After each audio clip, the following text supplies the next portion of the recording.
It's great to see you back for another night. This is our third evening as we are learning about the Holocaust, learning from the Holocaust. In week one, we looked at evidence, right?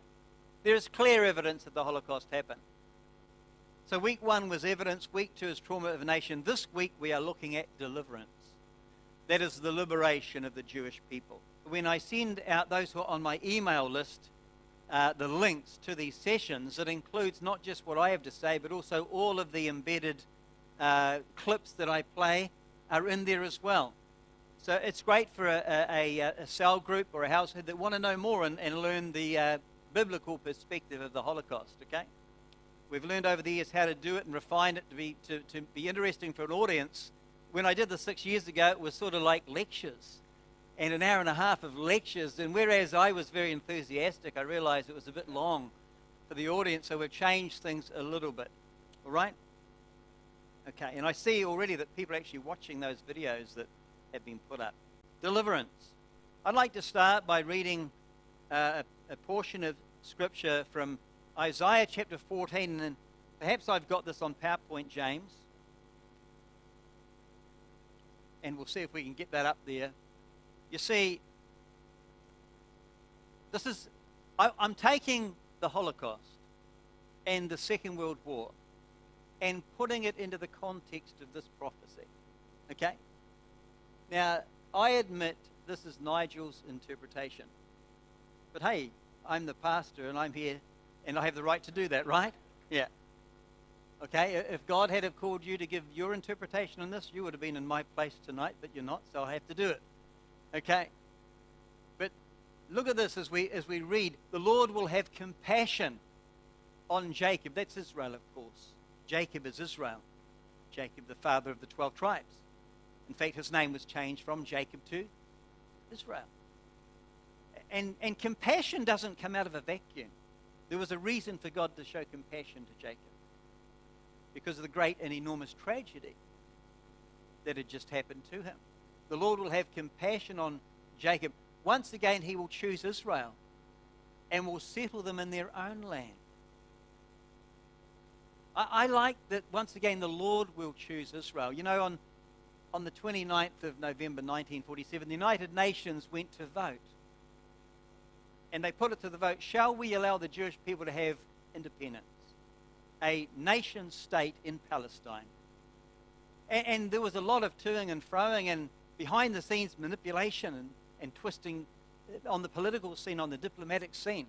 And the Israelis are very good at that, right?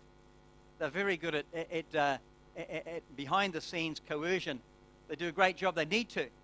And it was no less so on the 29th of November because they needed a 2/3 majority in the General Assembly of the United Nations to give international sanction for their right to have a state. They just got through. They just got through. In the end, it didn't matter because the Lord had already cast the vote. And when God's vote says yes, nobody can say no. The Lord will have compassion on Jacob. Once again, he will choose Israel and will settle them in their own land. Whose land is it? It's their own land. It's not Palestinian land. It is their own land. Foreigners will join them and unite with the descendants of Jacob. I think particularly in the early years as they're coming back, they got a lot of help from foreigners, volunteers. Even today, in the land of Israel, that is full of volunteers, foreigners who've come in to assist. Nations will take them and bring them to their own place. I think of the early flights coming in with the Yemenite Jews coming up, the Iraqi Jews, and even the Ethiopian Jews in 1984, 1991. The help they got from international airways or airlines, originally with international pilots, American pilots, British pilots, because the nation was still formatting itself and bringing itself together after being born. And Israel was born with its guns blazing. It had to. It was defending itself against an ungodly invasion, wanting to wipe it out. But they did get assistance from foreigners. And Israel will take possession of the nations and make them male and female servants in the Lord's land. I remember in the early years, in the 70s particular, you know, we had New Zealanders going over to do their kibbutz work. And that still happens today, John. I hear you, John. That still happens today. They will make captives of their captors and rule over their oppressors. I see the Nazi hunters in this part. They will make captives of their captors. You know, they've gone after the Nazis. They're still actually finding, just in the last few months, I remember reading a news item of more they have found in Germany and bringing to justice after 70 years, 70 plus years. And you know that they're quite right in their ideology, the Nazi hunters. The fact is, while these guys live, they should not be given rest to think they have to come clean. I mean, as a Christian, if there's any hope for their salvation, they must come clean. A full confession of what they've done. Okay? So they will make captives of their captors and rule over their oppressors. I don't know what you call oppressors, whether in the 1967 war it was Egypt, Syria, Lebanon. In 73 it was Egypt and Syria. Today it could be Iran, Hezbollah, Hamas, and other. But they rule over their oppressors. And I think that is for sure. We know that Israel is strong. But it has to be strong, right, Lemore? It must have a strong defense force. It will rule over their oppressors. And then we go on to read, on the day the Lord gives you relief. Now, we just talked about the Lord will once again choose Israel. He'll have compassion on Jacob. He will choose Israel and settle them in their own land. Now, from a historical perspective, he will settle them in their own land. He'll have compassion on them. He'll choose them. Well, we could put a date on that and say, okay, the birth of the state of Israel, 1948. Okay. Like I say, this is my interpretation into the prophecy.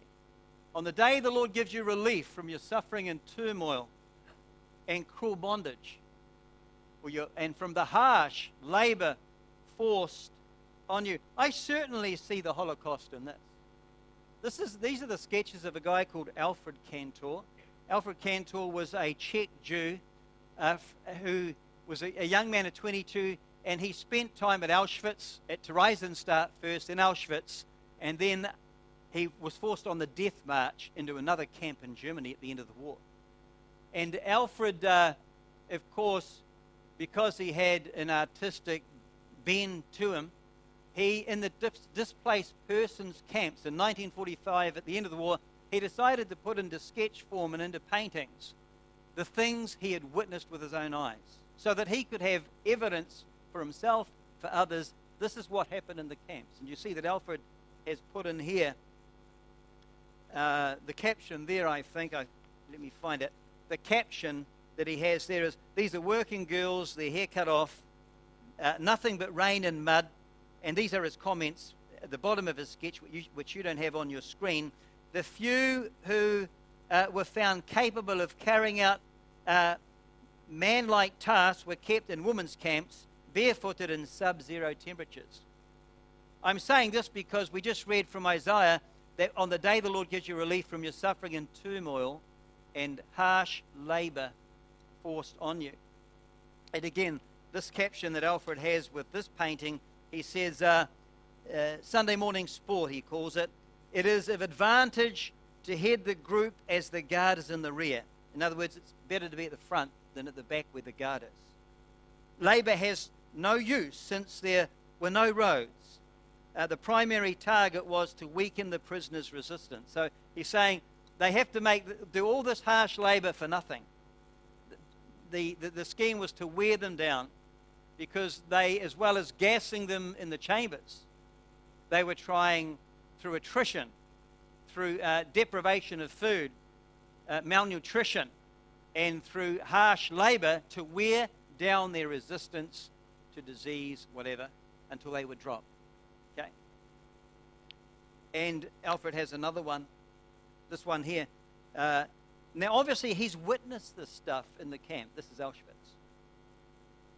And you can tell that English is not his first language. It's his second language. He speaks Czech. And so he scribbled out some words to change them. But this is called carrying heavy rocks. So the SS guard laughs. What's the matter with you, lawyer? That's heavier than a pen, isn't it? This is what they witnessed.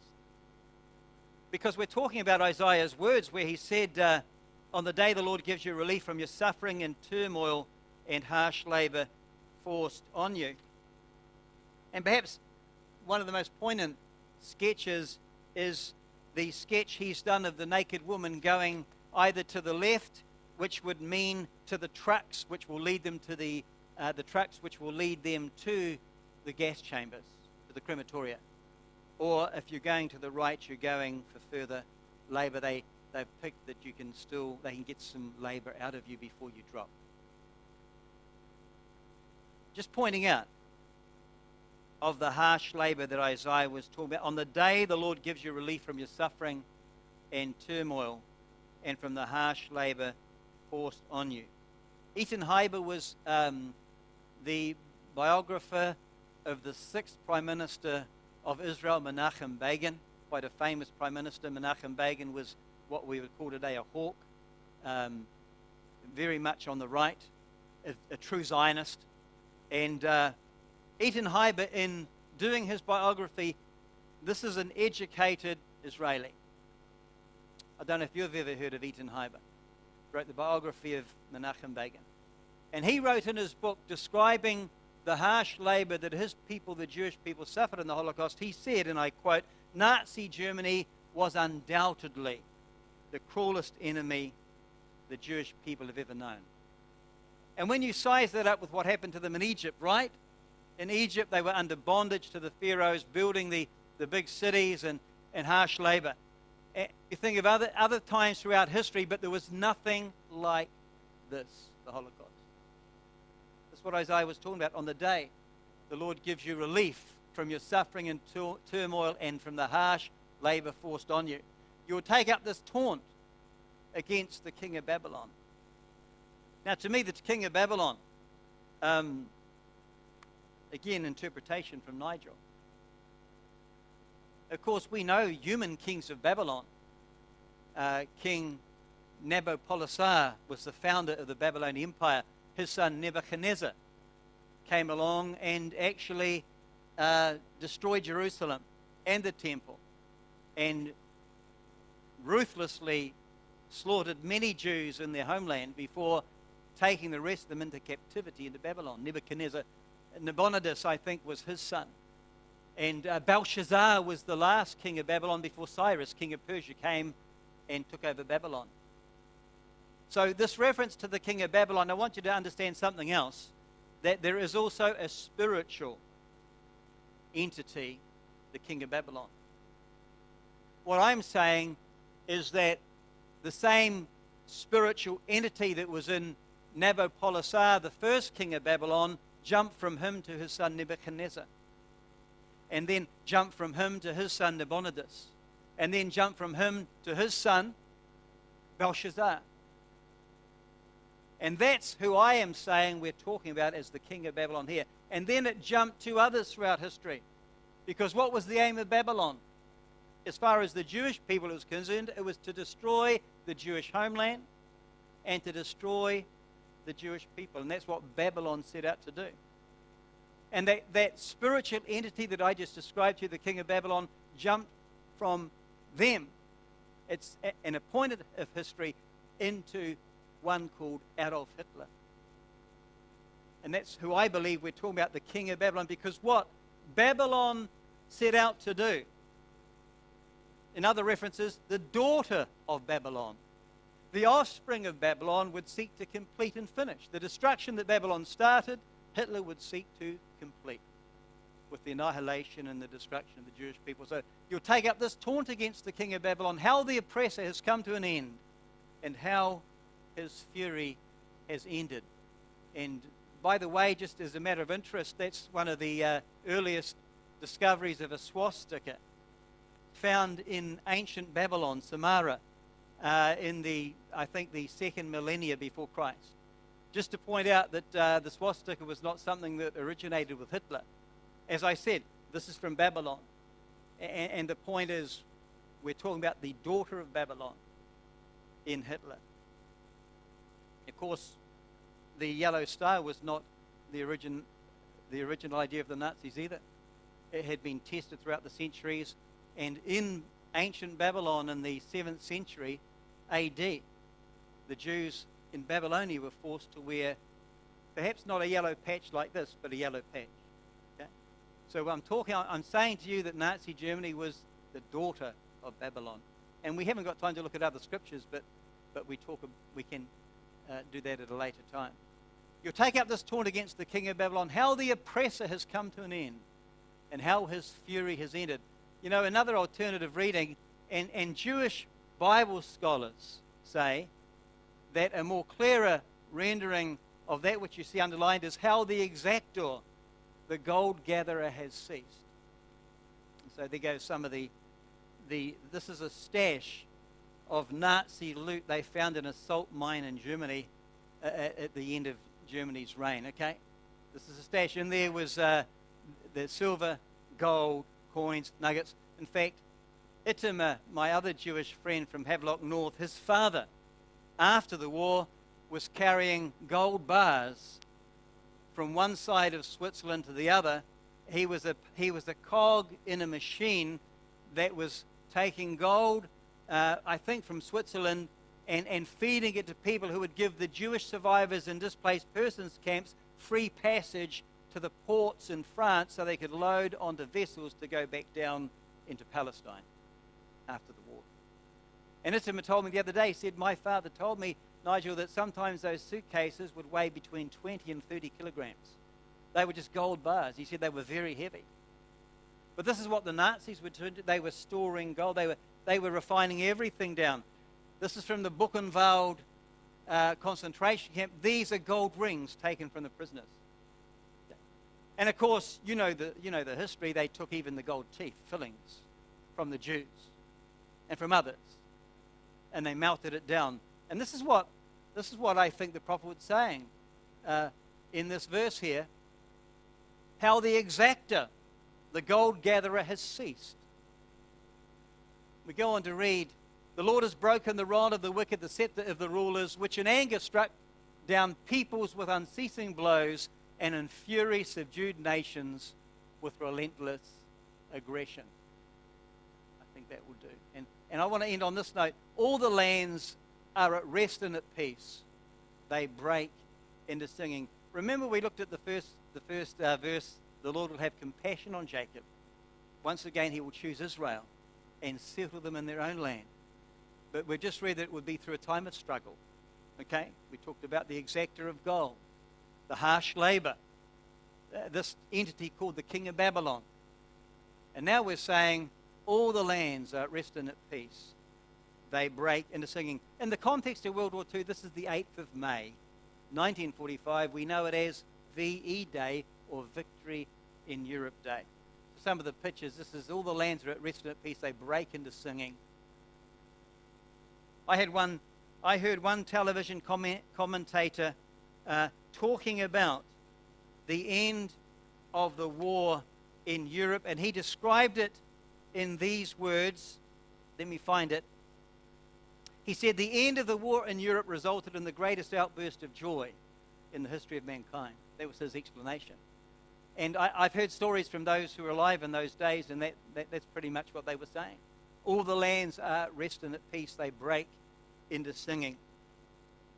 Queen Elizabeth, the Queen Mother, who passed away earlier in the century, before she died, she said, the two most memorable days in my life were, number one, my marriage to King George, and number two, Victory in Europe Day.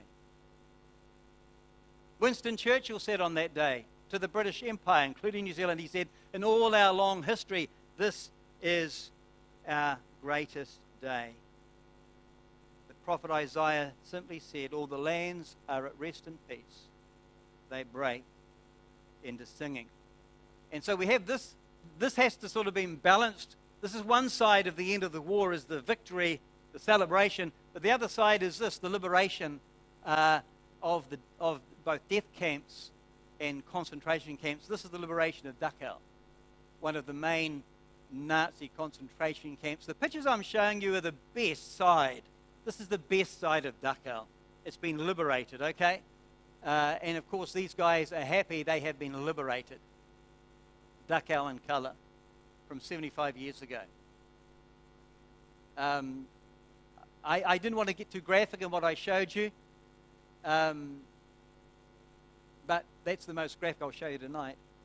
In fact, what you're seeing here was the real picture. As in every concentration camp, every death camp, carriages, cattle wagons filled with decomposing bodies, because at the end of the war, everything was chaos. They were locked into these cattle cars, and no one thought to open them and set them free from there. At Bergen-Belsen camp, there were 60,000 inmates still alive when the British forces liberated Bergen-Belsen, and 10,000, 12,000 soon died of a typhus epidemic. They had to burn the buildings down to try and deal with the typhus. British bulldozers at Bergen-Belsen dug huge burial pits and bulldozed these lifeless skeletal forms lying all around the camp. That was the burial of the victims at Bergen-Belsen. And as far as Dachau is concerned, I used to be a great fan of watching documentaries on the war. I remember one United States, American female journalist describing on the program the effect that Dachau had on her. She was reporting on the Dachau concentration camp.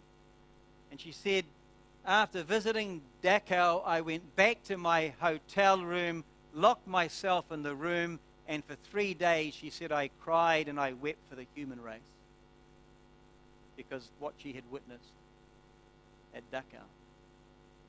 It's just like the prophet said, on the day the Lord sets you free from your suffering and turmoil and cruel bondage.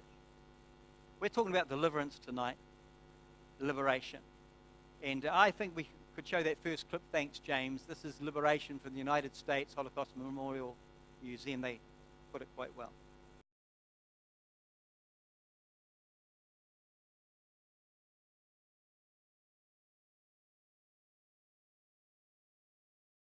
As Allied troops moved across Europe in a series of offensives against Nazi Germany, they began to encounter tens of thousands of concentration camp prisoners suffering from starvation and disease. Only after the liberation of the camps was the scope of Nazi brutality exposed to the world.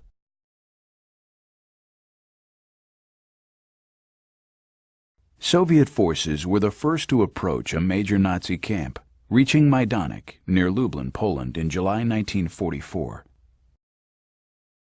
Surprised by the rapid Soviet advance, the Germans attempted to hide the evidence of mass murder by demolishing the camp. In the summer of 1944, the Soviets also overran the sites of the Belzec, Sobibor, and Treblinka killing centers. The Soviets liberated Auschwitz, the largest extermination and concentration camp, in January 1945. Although the retreating Germans had destroyed most of the warehouses in the camp, the Soviets found the victims' personal belongings, including hundreds of thousands of men's suits, more than 800,000 women's outfits, and more than 14,000 pounds of human hair. Allied forces overran hundreds of camps and subcamps across Europe. U.S. forces liberated the Buchenwald concentration camp near Weimar, Germany on April 11, 1945. A few days after the Nazis began evacuating the camp. American forces liberated more than 20,000 prisoners at Buchenwald. They also liberated the Dora Mittelbau, Flossenburg, Dachau, and Mauthausen camps. British forces liberated concentration camps in northern Germany, including Neuengamme and Bergen-Belsen. They entered the Bergen-Belsen concentration camp near Celle in mid-April 1945. Some 60,000 prisoners, most in critical condition because of a typhus epidemic, were found alive. In the Netherlands, Canadian troops liberated the Westerbork transit camp. Liberators confronted unspeakable conditions in the Nazi camps, where piles of corpses lay unburied. The small percentage of inmates who survived resembled skeletons because of the demands of forced labor and severe lack of food, compounded by months and years of maltreatment. Many were so weak they could hardly move. Disease remained an ever-present danger, and some of the camps had to be burned down to prevent the spread of disease. Survivors of the camps faced a long and difficult road to recovery. I was 17. I was free, but what it meant, I wasn't sure.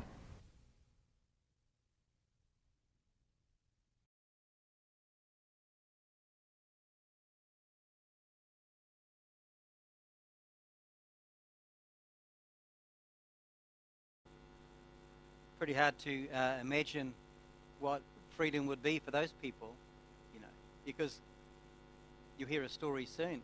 The fact is, those who were liberated from the concentration or death camps, many of them had no family left.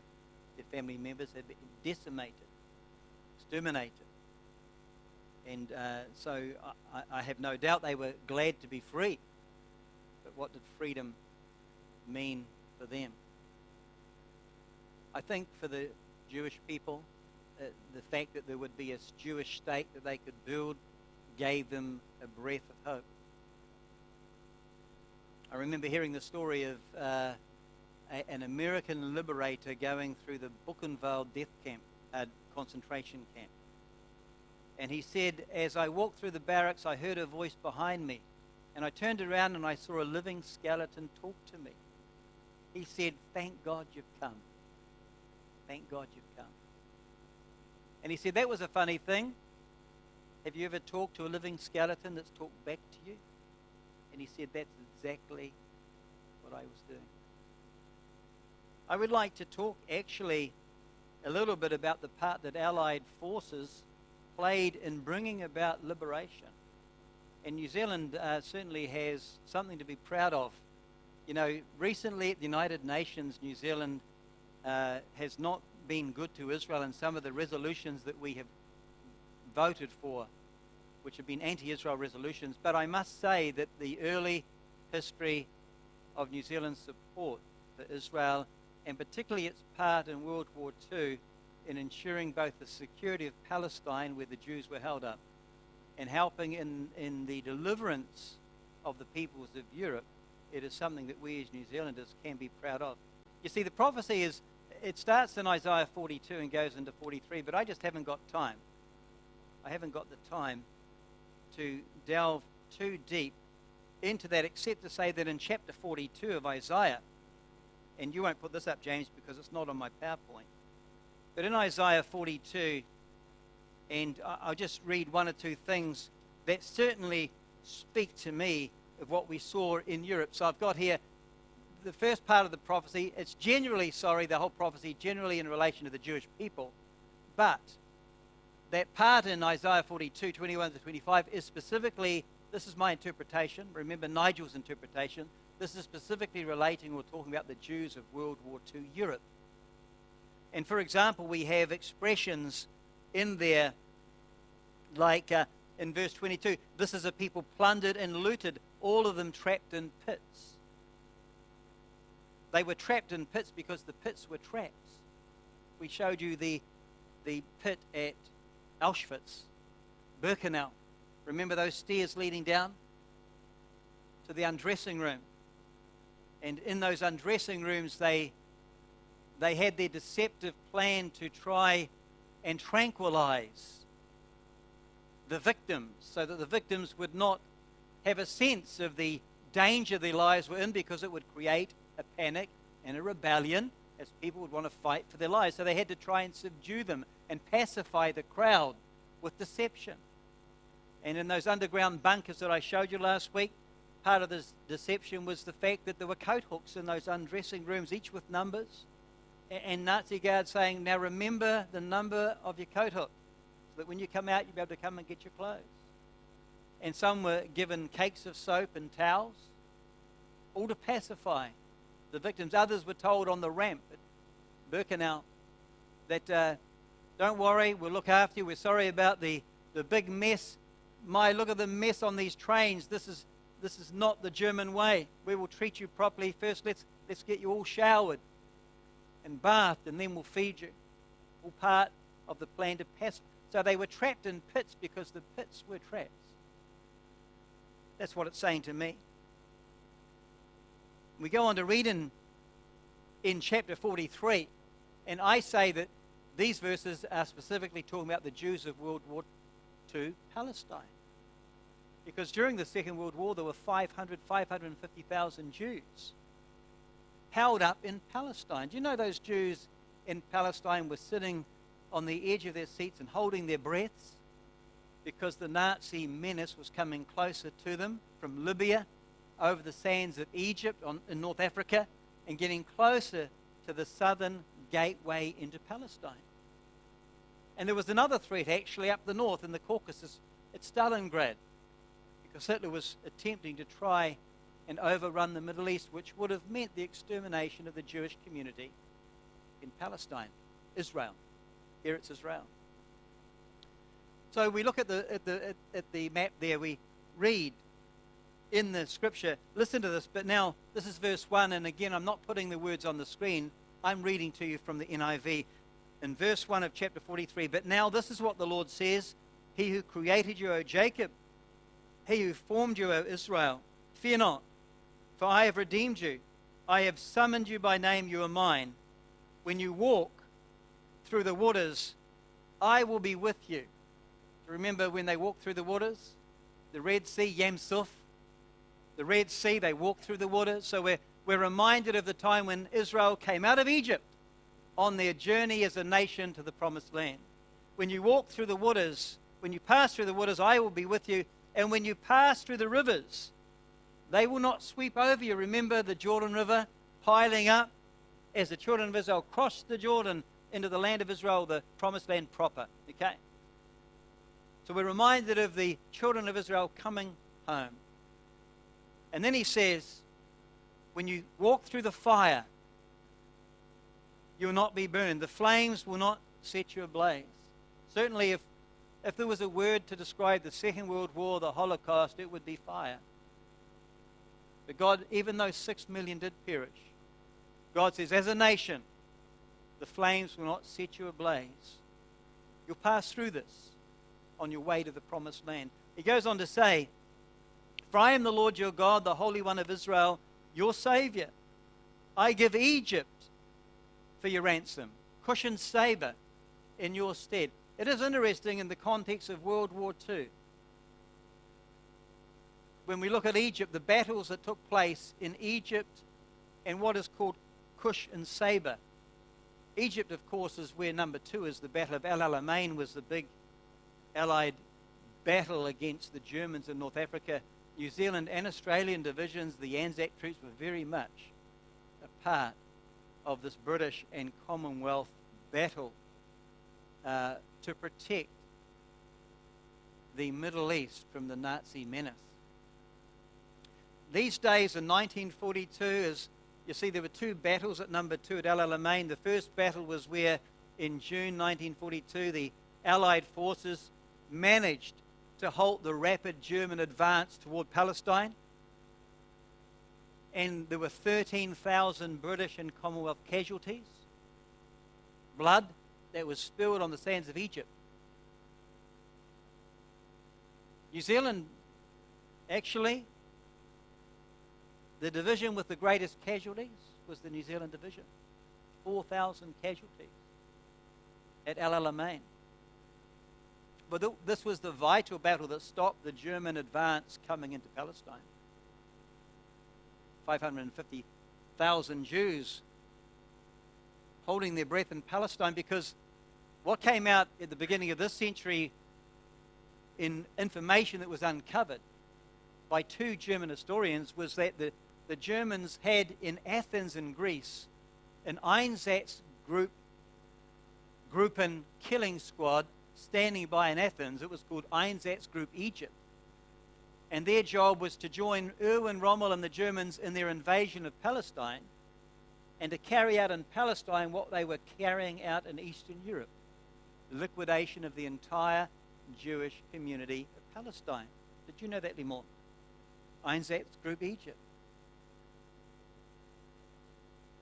It never went into Palestine because Commonwealth and British forces in North Africa, in Egypt, at El Alamein, managed both to halt the rapid German advance, and then 3 months after the first battle came the second battle of El Alamein, where they crushed that advance completely and routed the Germans completely out of Africa. So the blood that could have been spent by Jews in Palestine was actually spent by Gentile troops on the sands of Egypt. And this is what I see the Lord saying, I give Egypt for your ransom. And then he says, Cush and Seba in your stead. Again, Cush and Seba is at number 1. I got number 1 because the battle for Ethiopia Abyssinia, the battle for the Sudan, and the area that's called the Horn of Egypt. That took place a year earlier in 1941, and again it was British and Commonwealth troops that managed to actually deal with not the Germans, the Italians, who were looking to have dominion of those areas, because Mussolini, the Italian dictator, was looking not just to settle at number one in Ethiopia. He wanted to go all the way up the Red Sea to gain control of the Suez Canal. This was the back door of Palestine. But again, I give Egypt for your ransom, Cush and Saber at number one in your stead. So the blood that could have been spent by the Jews of Palestine was shed by Gentile soldiers in Egypt and in Cush, the Sudan, Saber, Ethiopia. Instead, in those battles for the East African campaign, it's called in history. And then I go on to read, I give Egypt for your ransom, Cush and Saber in your stead, since you are precious and honored in my sight, and because I love you, I will give men in exchange for you and people in exchange for your life.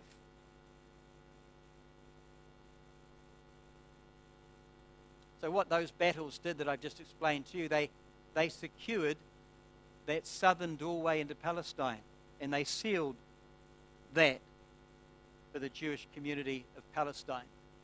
And later there were other big battles that took place. There goes a military map I picked up line, but you see the New Zealand division, the Australian division. They were both instrumental in the first battle. In fact, the Australians suffered 2,500 casualties in the first battle. Of the 13,000 troops, casualties in the first battle of El Alamein, which halted the German advance toward Palestine, half of them were Anzac troops, Australians and New Zealanders. They were also instrumental in the second battle and helped create a bulge in the front, which caused the German front in Egypt to collapse. So the Jewish community of Palestine, or Eretz Israel, I prefer to call the land than Palestine, the land of Israel. The Jewish community was so grateful to Montgomery, the British commander, that after the war they issued him with this mother of pearl Bible. And they wrote in there, and it was actually Calvin Crombie who visited New Zealand, a great pro-Israel New Zealand Christian, who's a bit of a historian. And Calvin traveled through New Zealand with this is the Bible that Montgomery was issued. And the inscription that the Jewish community wrote in that Bible, which I won't read it from there, but I'll read the inscription I have in my notes. It says, Field Marshal Viscount Montgomery, the gallant leader of the victorious British forces, by whose hand God has placed salvation in Zion in the days of Alamein, presented in token of the everlasting gratitude of the Jewish community in Palestine. The world doesn't really know about what I just read to you. But the fact is, the Jewish community of Palestine was so grateful to the British and Commonwealth forces that stopped their extermination. Okay? I give Egypt for your ransom, Cush and Saber in your stead. Since you are precious and honored in my sight, and because I love you, he says to the Jews of Palestine, I will give men in exchange for you and people in exchange for your life. And then we read on in that passage, just to finish it, from Isaiah 43. We read these words.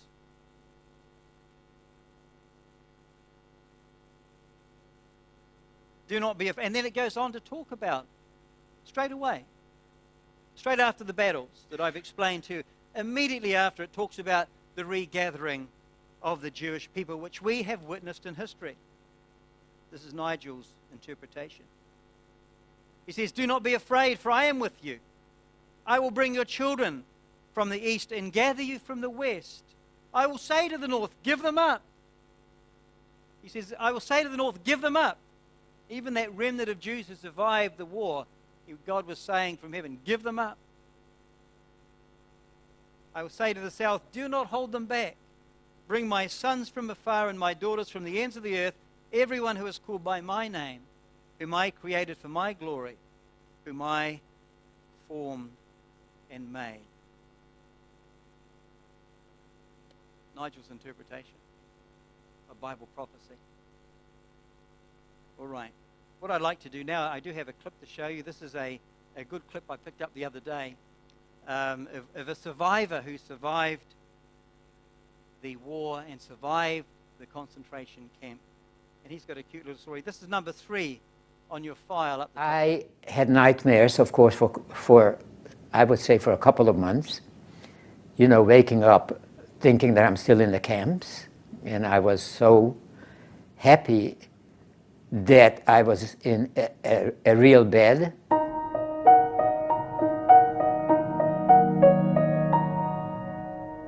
In order to have a little bit of pleasure, let's say, which is, there's not too much of it in the camps, I made friends with 2 Polish kids. We didn't get too much sleep, and we used to just get out real early in the morning, because in the barracks it was just crying and screaming and praying, and it wasn't unusual that a prisoner who was laying next to you to go to sleep, when you woke up they were dead. In any of these camps, everything is so the same day in and day out, that when anything unique happens that is not on the schedule, you always immediately try to talk about it. Is this good news or bad news? One morning we came out, and the first thing we saw was that there are no guards in the guard towers.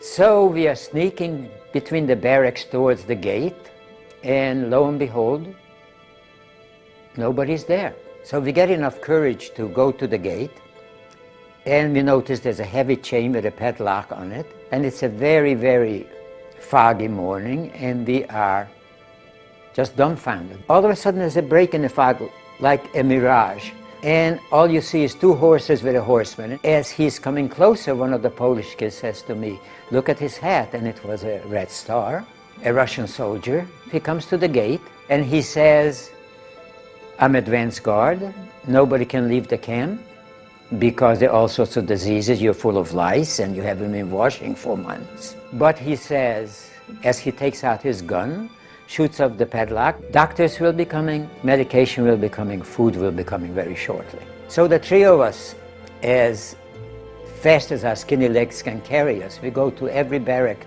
in the vicinity, open up the door in every language that we know, just yell in, "We are free, we are free." And you'll never forget that moment, the sounds from the barracks. Those who are able to walk out to the sunlight, walk out. Those who can't walk are crawling out. I have to pass through a little area where there are little bungalows. And this is where the SS families were staying. And they must have left in a big hurry, because I go into one of the bungalows and I open up the closet, the clothing in there. Open up the pantry, food. And then I go into the bathroom and I turn on the water, hot water, fluffy towels, shampoo, soap I haven't seen for a year. I make a little victory dance on my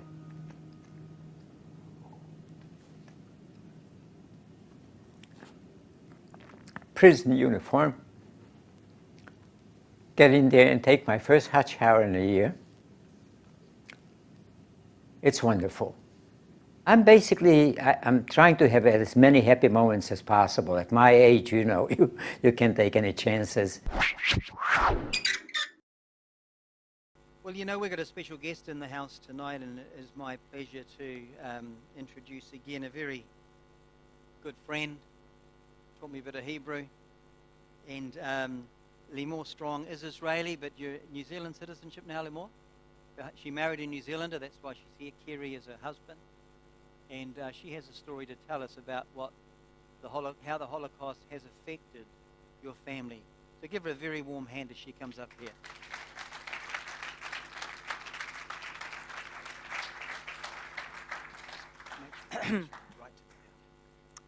Now you could hear me a lot better, sorry. Yeah. Like I've said, this story needs to be told, so that's why I'm here. I don't like to do public speaking, but I will do it for Nigel. So my name is Limor, and today I'm here to speak about my family, my grandparents that been at the Holocaust. This is our story. My grandparents, Andrei and Helena Hoffman, were born in Hungary. My grandfather was born in Szombathely, which is on the border with Germany, with Austria, I think. A very little village. My grandfather was not brought up as a religious person. He didn't feel like a real Jew. Like, he knew he's Jewish and they probably celebrated the holidays, but he wasn't a very religious person. He felt Hungarian. He felt real Hungarian. So is my grandmother. Hungary was occupied the last in 1944. In March, Germany took over Hungary. Last country, but the best disaster. Within 2 months of taking over the country, in May to July, more than 437,000 Jewish people were deported. And they were deported mostly to Auschwitz in Poland. My great-great-parents all were murdered there. My grandparents did not know what's going to happen. They didn't know that that's what, expecting them in the future. All they knew is that they're taken on trains away from the family, away from the neighborhood. They had no idea why. They were frightened. They were upset, confused, probably, and probably didn't think the worst. My grandfather was taken to Russia. He didn't think any bad about the Germans until he came back. He was working in a camp. He was a hard worker. He was probably skeleton, like you've heard before, when he came back. But as far as he's concerned, the Germans treated him okay. The people that died around him died from typhus. They didn't die from, they weren't shot in front of him anyway. And he said that only on the way back, on the boat, when he came back to Hungary, he realized all his family was murdered. The soap that he was using on the way was actually made from people's fat. He kept it. He kept a piece of the, he did have the striped with the Jewish triangle, yellow triangle. So he did keep it in a little box, which unfortunately got lost. I did see it when I was a child, when I was older, but when my mom moved houses, it got lost, unfortunately. So he came back to Hungary, and he was skin and bones, and he was going to a hospital to recover. The first food, they gave them food, and they were starving, of course. So he ate so quick, and he got sick from that, and he almost died just from eating. But then, like I've said, he found out that his neighbors stole all the stuff. There was nothing left of this house. Someone else was living in there. He was absolutely devastated. Then my grandmother, she was 14. My grandfather, by the way, was 17 when the war started, when he was taken to Russia. My grandmother was 14. She was a beautiful 14-year-old girl. She was taken to Auschwitz with her parents. And she was, because of her age, she was put with her parents to the side. Her cousin, who was 18, was put on another side. Her cousin said, something is wrong, it doesn't feel right, come with me. And she pulled her and she said, I don't like you being with the old people and the babies. It doesn't feel right. It feels like death. And that's exactly what it was. Right. Now, what I didn't say, that from the 437,000 Jewish people that were taken to Auschwitz, 90% of them were killed and murdered on the first day. They did not last a day. They went to the showers and they were gas chambered. They were killed. My grandmother did know that. That's the difference between my grandmother and grandfather. She knew what's happened. She didn't have any choice, and she was 14 years old, pretending to be 18. She survived Auschwitz, but I don't want to think how and what happened, because my mother said that all her life she was screaming and crying and never had a good sleep, never. My family was a low class. They weren't really rich, they weren't really religious. There was no, they didn't see it coming, and that's really important to say. My grandparents met, and I'm going to drink, sorry, I get really dry. my grandparents met at the end of the war. They never said, not to me, not to my mom, not to anyone, the real full story. We only knew that they survived. We only knew just that all the family was murdered. They found out at the end. They found out that they're lonely. They had only each other. They met at some relative that they knew, and they got married, and they had my mother. Very quickly, like at 47, they had my mother in Israel. And then what happened since? They found that they had nothing to give to a girl, to a child, to a baby, because they were children that lost everything, and they had probably empty heart, I'd say. They were clinging to each other, but they didn't have much love to my mother. So my mother grew up as a baby. They used to live at home alone. So this is the influence of the war on my family. My mother was left alone as a baby, you know, in the age of 2 years old, 3 years old, alone, asking the neighbors to just look through the what they call veranda to see that she's all right, that she doesn't fall or anything. But they put her in a chair, a pushchair or something, and left her there until they came back from work. When she was in school, she didn't have a key to the house, so she had to wait until they came back. She didn't have an open fridge. The fridge was always locked. And the only times that they did open it and forgot to close straight away, and she ate something, like a chocolate, like kids do.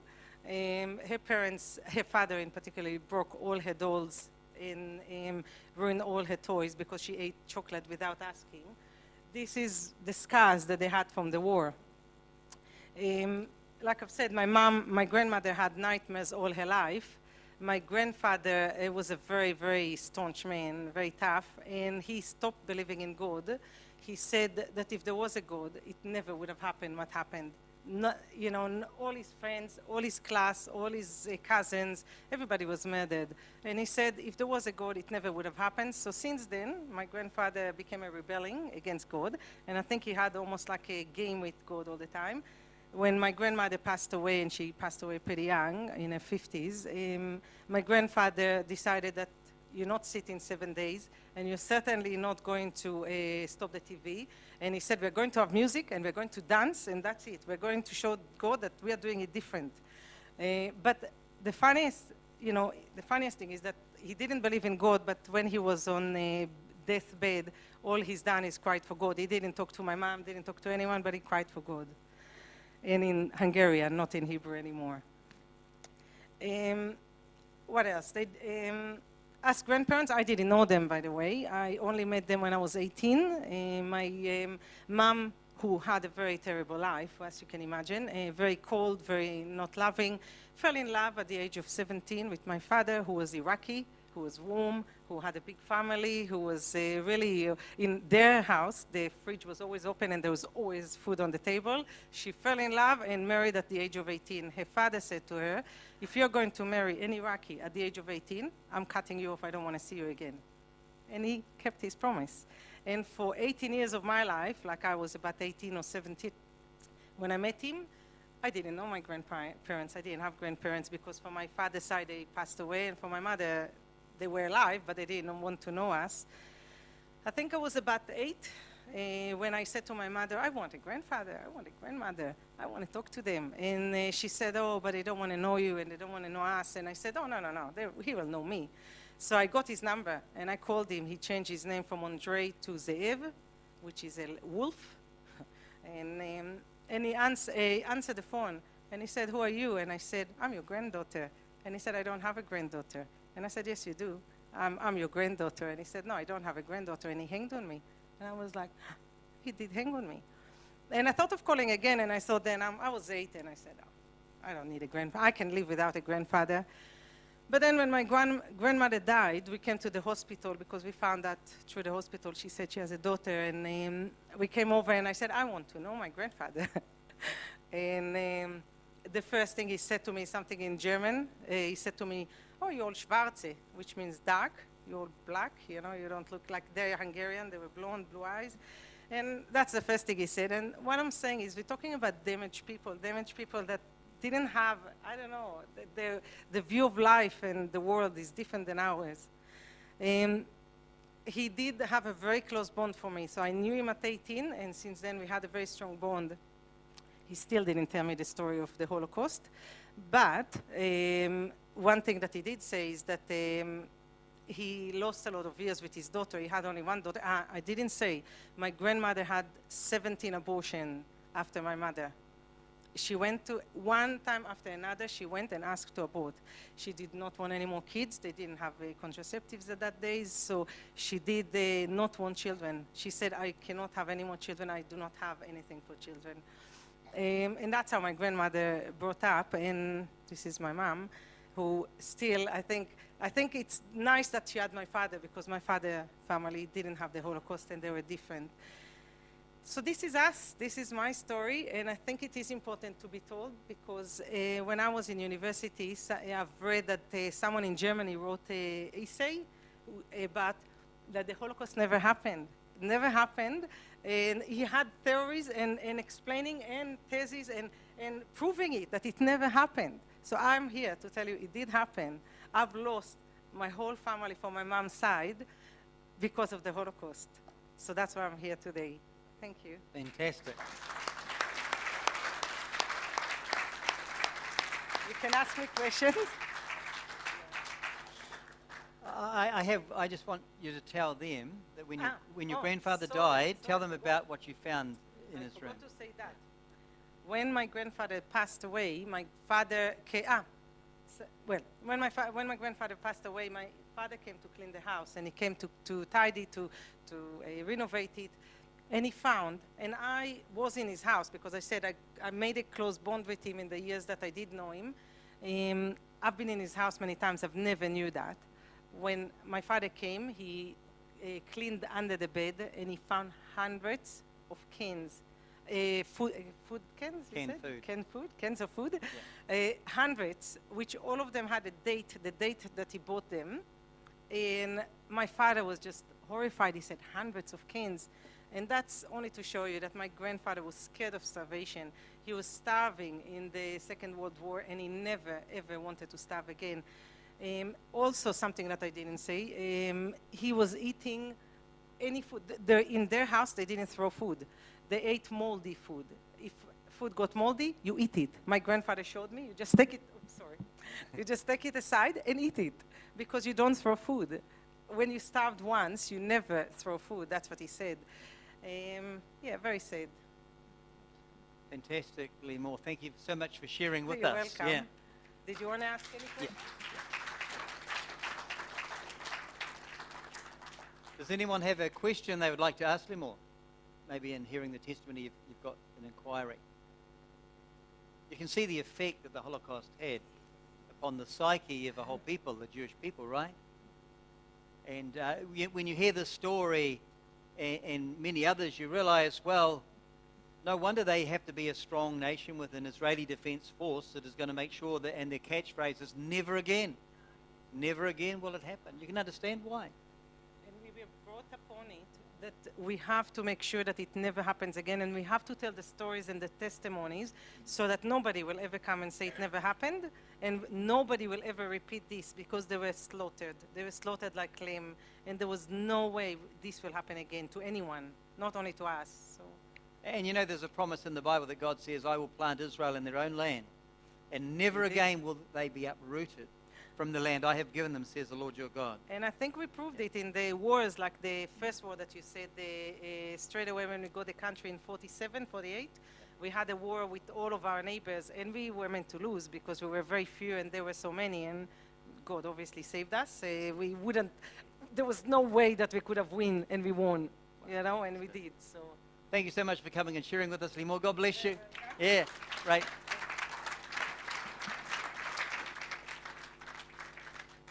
Oops. It's great to have the first-hand testimony. And I said to you on the first night, I think I talked about that Hitler's dagger was so long it went into the third generation, just like your generation. We talked about that, and that's exactly what we have heard tonight. But God has the power to heal the Jewish people, and the modern state of Israel is part of that healing. All right, one more clip. This is a guy who helped very humbly and secretly to rescue Jewish children out of Europe during World War II, and this is what happened in just a very short period.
great story, wasn't it?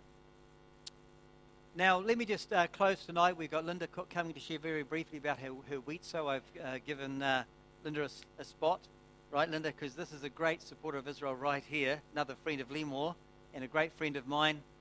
And she's going to share a little bit about her wheat sow in a minute when we see that clip. That just tell you this too, that in the second chapter of Holocaust Exposed, it's called 20th Century Haman. And one of the stories of a man that was brought to my notice through my twin brother Stephen 25 years ago. He did this on a Wednesday night, men's cell group night. As he shared with something that was quite amazing, and it was the fact that the amount that Haman was prepared to pay for his right to exterminate, the word is lahashmid, to exterminate the Jewish people in Esther's time. He was prepared to pay 10,000 talents of silver. 10,000 talents of silver equated to 30 million shekels of silver. And it's interesting that in Numbers 18:16, the Lord told the Israelites that they were to redeem every firstborn son with 5 shekels of silver. And in Exodus 4:22, the Lord says, Israel is my son, my firstborn. That put every Israelite, man, woman, or child, under the category as God's firstborn. Now, the amount that Haman was prepared to pay, 10,000 talents of silver, 30 million shekels, equates to the redemption price of exactly 6 million of God's firstborn Israel. That's a chilling sign and portent of what we would see. Two and a half millennia later, we could say that the seeds of anti-Semitism and extermination that were sown by the hand of Haman were reaped by the hand of Hitler in the 1930s and 40s. That's Holocaust Exposed. So you can buy a copy at the back there after this. But let's watch this. This is a commendation for the work that Linda Cook does here in the Hawke's Bay with her Wheat Sow group. Wheat Sow standing for Women's International Zionist Organization. Women's International Zionist Organization. They do good work in supporting Israel.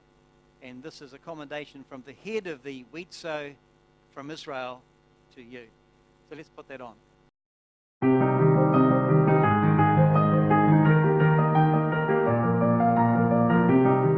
Shalom, my dear Chaverot. I, Professor Rivka Lazowski, chairperson of Word Wheat Sow, and on behalf of the Word Wheat Sow executive, I would like to send you my greetings to you, dear members of Wheat Sow Napier Hawke's Bay, and to your wonderful president, Linda Cook, on the occasion of your annual meeting. In a very short time, Jews around the world will hold the Feast of Shavuot, celebrating the giving of the Torah, the grain harvest, and the power of a strong sisterhood. Because in the book of Ruth, which we read every Shavuot, we are told of a very unique sisterhood between Ruth, a non-Jewish woman who ties her destiny with the destiny of her Jewish mother-in-law, Naomi.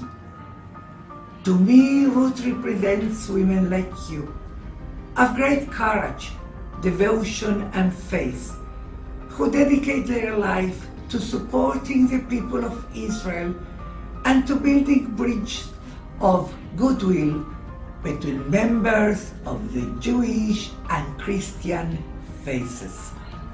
Thanks to the love and support you provide to the toddlers at the Charlotte Beecham and Jacqueline Louise Daycare Center in Akko, they get to live a fuller and happier life in a nourishing environment.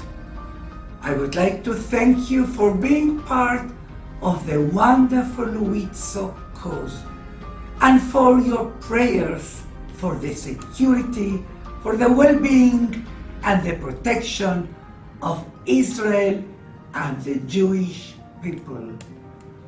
God bless you all, and God bless Israel. Thank you very much. Toda rabah.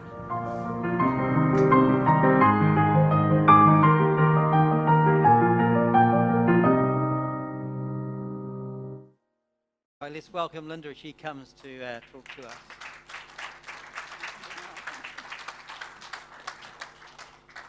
Thank you, everybody. It's wonderful to have the opportunity just to share with you the part that New Zealand played in the beginnings of WITSO. WITSO is a non-government funded organisation. It helps women and children, especially the poor, from all backgrounds, whether Arab, Jewish, Druze, Ethiopian, Russian, across the scale of those who live in Israel. Nobody is given preference over another. The New Zealand Jewish community raised the funds to keep a small daycare in Arco, a little fishing village, keep that going. You saw the children there. And we put with Switzerland, as we're a small country and not able to raise the necessary funds. So I've been working with women for over 20 years now to support WITSO. How WITSO began is Rebecca Sheaf, who was part of the Marks and Spencer's family in England, went to Palestine in the early 1900s because she heard the plight of the women having their babies. The infantile mortality rate was 80% because of the swamplands. So she went back to England, determining in her heart that she would build a baby home up in the hills of Jerusalem so the women could come to have their babies and raise that infantile mortality rate. So she spoke to her friend, Mrs. Wiseman, the British scientist, Chaim Wiseman, the first president of Israel. She told her what she was doing. Mrs. Wiseman had a friend in New Zealand, Mrs. Nathan, from the line Nathan family. So Mrs. Wiseman wrote to Mrs. Nathan, and she received a letter back from Mrs. Nathan talking about the Truby King Plunkett movement here in New Zealand. So they invited 2 Plunkett nurses to come to Palestine to help them to plan to build this baby home. It was opened in 1926 in Kerem, excuse me, the home of John the Baptist, and they called it New Zealand House. And the chief, head nurse and matron, those 2 nurses were New Zealand Plunkett nurses. In 1928, when the new franking of the health stamp came out, one of those stamps had written on it, send a Plunkett nurse to Palestine. And so in helping to deliver those little babies, it's another way that the Lord has chosen us at the ends of the earth. And I feel that it's really worthwhile to support and show love, to put our arms around and say, well, we really do love you. We are Christians, and God has given us a love in our heart for you. One way that we're helping raising funds is selling these cards, and every penny of it goes to Israel. It's artworks, and so if anybody would like to buy a card, I'll be selling them. But also, if you're interested in becoming a member, I have Anne here in your church, and Diane and Nolene, Diane Dingle. There's quite a few people who have become members. So that also helps by joining. You can speak to me after. Thank you, Nigel. Thanks, Linda. God bless you. Give Linda a hand as she goes back.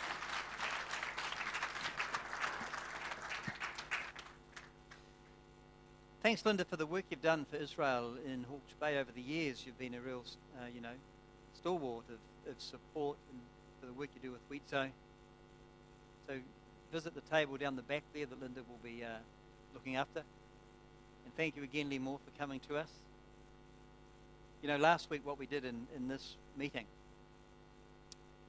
we all stood as we watched the clip of Holocaust Remembrance Day in Israel. 10 o'clock in the morning, the sirens sound, as you would know. Everybody comes to a standstill for 2 minutes. Well, we did that exercise here last week so we could at least empathise a little bit. But we also see the importance of that ceremony and of that day, and the importance of preserving this history of the Holocaust. Okay? And that's what these sessions have been all about. Tonight we've talked about deliverance, liberation. And next year when we come together to do our Holocaust teaching, I may try and get Perry and Cherie Trotter from the Shadows of Shoah to begin our month of September's teaching on the first night. But from there we'll talk about the resurrection of Israel as we come out of this valley. The valley of trouble is what the prophet called it. The valley of trouble. Hosea chapter 2. Let me encourage you to come back next week. We have the Israeli ambassador right here. The Israeli ambassador to New Zealand, Dr. Itzhak Gerberg. And we'll have the Mayor of Hastings, Sandra Hazelhurst, is going to be here as well. I've got pastors coming in because I want to try and give the Israeli ambassador a strong support from the Christian community in Hawke's Bay to the state of Israel. So he'll be in this house. So let me encourage you to bring friends. You know, sometimes it's good to see young people here, but sometimes at Israel meetings we have usually the senior generation and sometimes a sea of grey heads. And I'll tell you, without no offence to those who have grey heads, I don't, only because my wife makes me dye my hair, okay?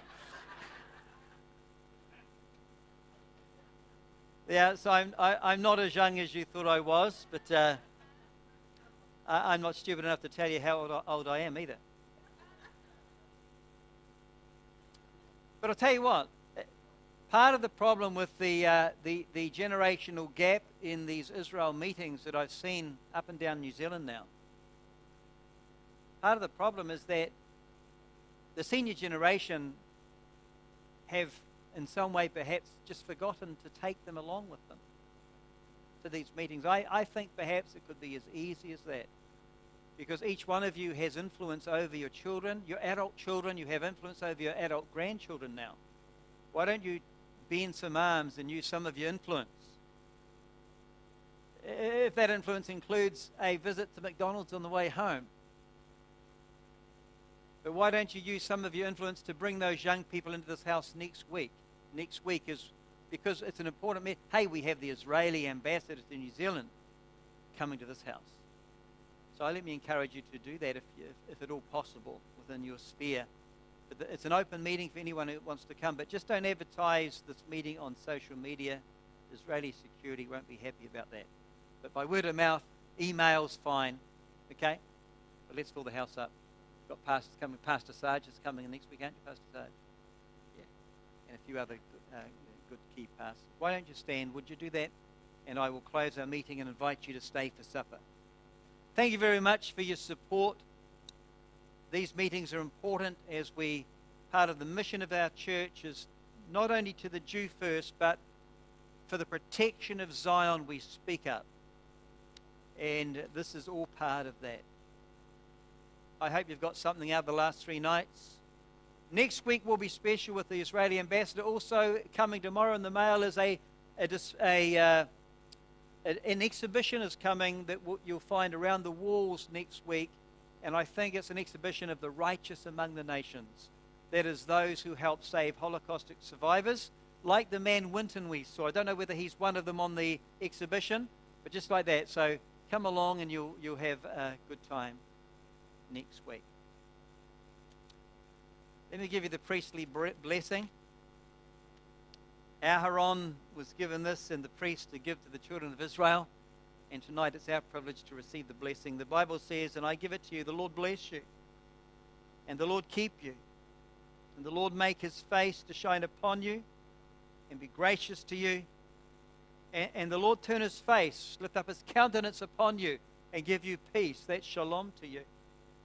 And Father in heaven, tonight we pray for Israel. We pray for the outcome of these elections, that you would grant Israel some stability in her government. Grant stability in the Israeli government. Bring the nation together in unity. Yet may it be a united government. And give Israel and her leaders the wisdom with which to deal with cases like Hezbollah in the north, Hamas in the south, with Iran in the east. God, watch over your people in your house, Israel, we pray. in Jesus' mighty name. Amen.